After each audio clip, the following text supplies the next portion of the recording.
अस्हाबिही वसल्लम तस्लीमा कसीरन कसीरा। अम्मा बअदु फअऊज़ु बिल्लाहि मिनश शैतानिर रजीम। बिस्मिल्लाहिर रहमानिर रहीम। यासीन वल क़ुरआनिल हकीम इन्नका लमिनल मुरसलीन अला सिरातिम मुस्तकीम। अन अबी उमामत रज़ियल्लाहु तआला अन्हु क़ाल क़ाल रसूलुल्लाहि सल्लल्लाहु अलैहि वसल्लम इक़रउल क़ुरआन फ़इन्नहु याती यौमल क़ियामति शफ़ीअन लिअस्हाबि। रवाहु मुस्लिम। अन अली इब्न अबी तालिब रज़ियल्लाहु तआला अन्हु क़ाल क़ाल रसूलुल्लाहि सल्लल्लाहु अलैहि वसल्लम यूशिकु अन यातिया अलन नासि ज़मानुन ला यबक़ा मिनल इस्लामी इल्ला इस्मुहु वला यबक़ा मिनल क़ुरआनि इल्ला रस्मुहु व मसाजिदुहुम आमिरतुन व हिय ख़राबुम मिनल हुदा। रवाहुल बैहक़ी फ़ी शुअबिल ईमान औ कमा क़ाल अलैहिस्सलातु वस्सलाम।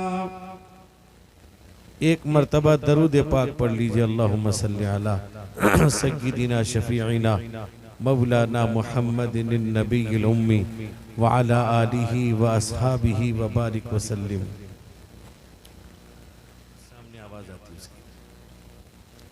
सदर मोहतरम मुअज़्ज़ज़ मुअक्कर हज़रात उलमाए किराम, मुअज़्ज़ज़ हाज़िरीन, मेरे बुजुर्गों, भाइयों, नौजवानों, काबिल कदर मेरी माएँ और बहनें, आज ये मदरसा कमरुल उलूम बनरेगा का सालाना जश्न दस्तारबंदी का जलसा है, जिसके रूह रवां हजरत मौलाना खालिद सैफुल्लाह साहब दामत बरकातुहुम हैं। मेरे दोस्तों, इस इलाके में मेरी हाज़री पहली दफ़ा है।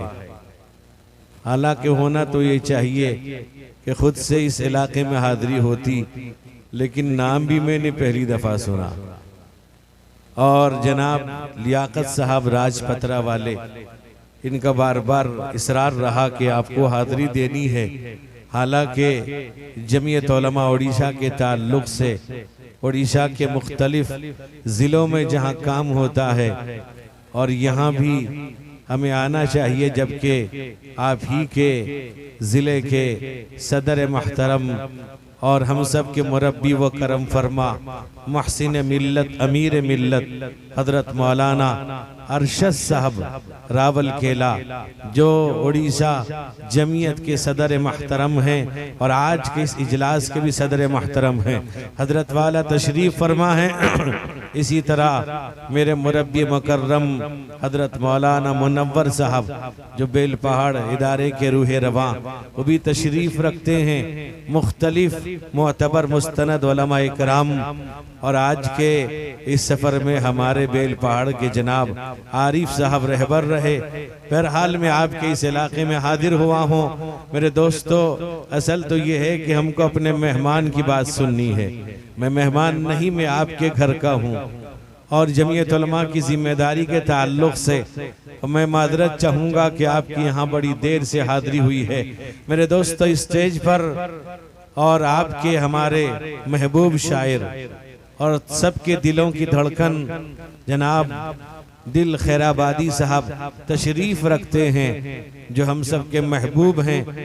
उनको भी आपको सुनना है। और मुकर्रिर शेरी बयां एक वाइद खुश इल्हान जनाब हजरत मौलाना सादुल नजीब साहब, जो दार्जिलिंग से तशरीफ़ लाए हुए हैं, उनका खिताब भी आपको सुनना है। मेरी जो एक आदत है हर जगह कहने की, मैं आपसे कह देता हूँ, मेरी आदत रात ज़्यादा जलसे की नहीं है, न इस फेवर में हो। मैं उसके खिलाफ बोलता हूँ, मैं उसके खिलाफ तकरीर करता हूँ। मेरी कई तकरीरें इसके खिलाफ हैं। रात देर से जो जलसा करते हैं वो अल्लाह के यहाँ जवाबदेह होंगे। कैसे होंगे, क्या वजह है? जितने लोगों की सुबह की नमाज छूटेगी वो जलसे के जिम्मेदार होंगे। हमारे यहाँ बड़े बड़े जलसे होते हैं, जनाब दिल खैराबादी साहब भी तशरीफ ले जाते हैं। वो तो सूंगड़ा, उनका अपना घर है, मस्कन है बाकायदा। तो बहरहाल मेरे दोस्तों, हमारे यहाँ 10 ज्यादा से ज्यादा 11 बजे के अंदर हम निमट लेते हैं। इस पर आप मोहतात नहीं होंगे, वरना दूसरे आएंगे बंद करने के लिए। हम अपनी जिम्मेदारी को नहीं निभाएंगे, दूसरा जिम्मेदारी संभाल लेगा। हमने अपनी मस्जिदों की हिफाजत नहीं की, सिर्फ नाम की बात कर रहे हैं। हम ये कहते हैं मस्जिद हमारी है, ये हमने वक्फ किया है, ये मस्जिद के मुतवल्ली हम हैं, जिम्मेदार हम हैं। मेरे दोस्तों, आप देख लीजिए हिंदुस्तान की सरजमीन में मस्जिदों की जो हालतें हैं, आज हुकूमत को मौका मिला, हुकूमत चोर दरवाजे से आपके वक्त पर डाका डालने की कोशिश कर रही है। क्या वजह है? ये हमारी कमजोरी है। आज पूछ लीजिए मस्जिदों के कागजात के बारे में, मस्जिदों के जायदाद के बारे में और तहतुल मस्जिद जमीनों के बारे में किसी को पता सता नहीं है। हजारों करोड़ों लोग खा गए। आज हुकूमत जब बिल लेके आती है, हम कहते हैं रास्ता जाम कर देंगे। दोस्तों, पहले अपने आप को जाम करो, पहले अपने आप को सुधारो, पहले अपने आप को बदलो, अपने कागजात को देखो, फिर